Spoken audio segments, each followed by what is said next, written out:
Merci, donc bonsoir à tous. On va rentrer dans le vif du sujet de suite. Voilà, plus de discours. Donc nous avons préparé des témoignages. Il y a 20 entreprises, 4 par 1. Il y a à peu près 4 à 6 heures de témoignages ce soir. Donc c'est pour ça qu'on a fermé les portes. Hein. Tout est fermé. Non, sérieusement, on a tellement de choses à dire qu'en fait, nous avons créé des groupes. Comment on a créé ces groupes de témoignages ce soir? Tout simplement organisé par rapport à l'accompagnement qu'il y a eu. Alors, on a la gouvernance, les relations de conditions de travail, la stratégie carbone, tout ça. Donc, on a créé des groupes et sans plus attendre, je vais demander au premier groupe donc, qui va se présenter, qui est le groupe sur la gouvernance et l'innovation, avec son parrain, M. Guy Chalmin du Crédit Agricole. Et donc, chaque groupe que vous allez voir, effectivement, ils ont travaillé sur tous les sujets. Mais ce soir, ils ont décidé de vous expliquer, eux, dans le cadre de la gouvernance et de l'innovation, un des points de la responsabilité sociétale, so what? Qu'est-ce que ça correspond pour vous? Merci. Je suis très heureux, au nom du Crédit Agricole, d'ouvrir cette phase de témoignage. La RSE, est-ce que c'est un sujet à la mode ou un changement profond des règles du jeu dans nos entreprises? La majorité des dirigeants déclarent assez spontanément être convaincus que la pression que génère la RSE est bien réelle, à la fois sur leur modèle économique et sur leurs pratiques opérationnelles. On aura des témoignages.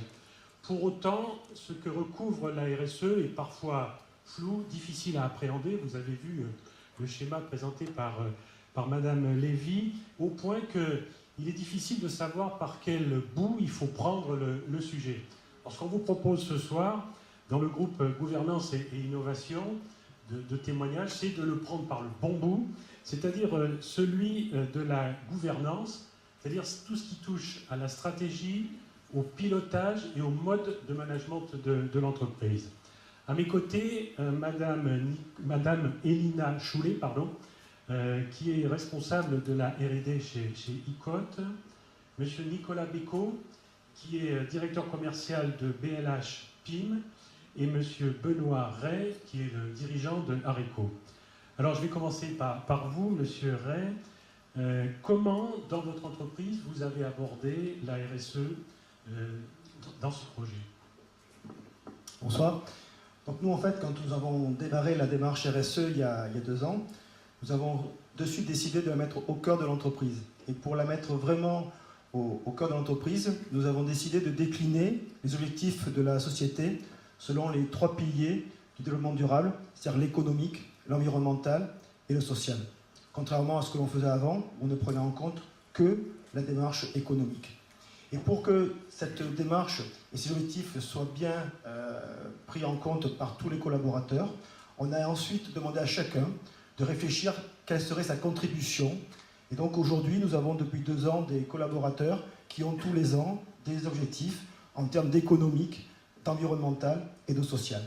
Et je pense qu'ils ont ainsi compris que la démarche RSE était pour eux le bon moyen pour atteindre leurs objectifs de travail.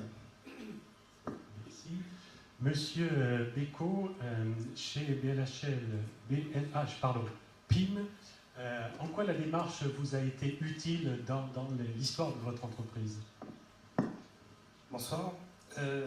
Ça a été utile dans notre entreprise familiale qui est passée de 13 salariés en 2008 à 22 au jour d'aujourd'hui. Effectivement, les chiffres sont un peu en retard. On s'est rendu compte que sur le thème de la gouvernance, nous étions justement en retard et que ce retard, on comptait bien le transformer en avance avec des actions correctives qui nous permettraient de maîtriser un peu mieux le développement de l'entreprise avec 3 axes. La communication qu'on veut plus performante, une dynamisation du partage collaboratif et enfin une intégration des salariés dans les orientations de l'entreprise.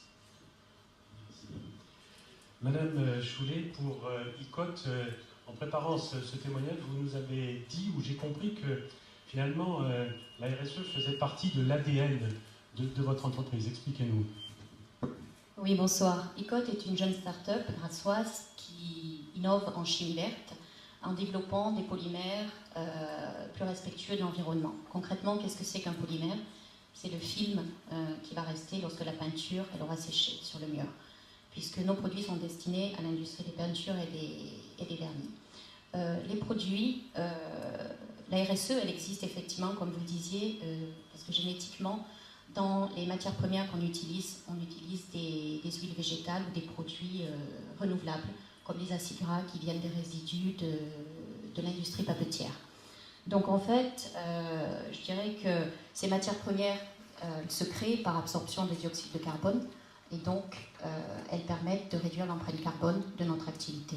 En 2013, on a donc un projet d'investissement industriel et pour cela, il nous a semblé cohérent d'intégrer la stratégie carbone dans le design de notre modèle industriel de manière à pouvoir optimiser, valoriser, communiquer sur une activité que l'on veut neutre, une empreinte carbone neutre. Donc c'est vraiment un engagement fort qui émane d'une gouvernance innovante et responsable d'un point de vue climatique. Merci. Monsieur Ray, on va conclure avec vous ce témoignage. Au-delà de... Alors, il faut que je me mette là-bas où j'avance, excusez-moi. Au-delà d'avoir mis la RSE, comme c'est indiqué, au cœur de toute l'organisation, vous êtes dans une phase où finalement vous avez pu développer ou en tout cas appréhender de nouvelles offres. Donc effectivement, l'innovation a toujours été au cœur de notre activité chez Areco, mais on parlait généralement d'innovation au niveau des produits. La RSE nous a également amené à repenser nos pratiques commerciales. Et depuis quelques semaines, en fait, nous nous orientons, nous intégrons ce qu'on appelle une économie des fonctionnalités. C'est-à-dire qu'au lieu de vendre des installations à nos clients, nous leur proposons de bénéficier des services de nos technologies, mais sans en fait l'acheter, en payant une redevance mensuelle. Je tiens à préciser d'ailleurs sans engagement de durée. C'est la preuve que nous croyons aux résultats de nos produits.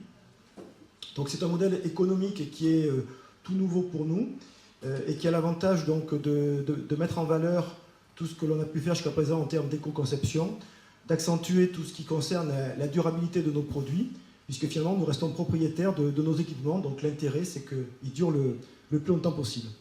Donc on espère avec cette nouvelle approche du marché avoir à la fois un développement économique durable, mais également contribuer à une meilleure préservation de l'environnement.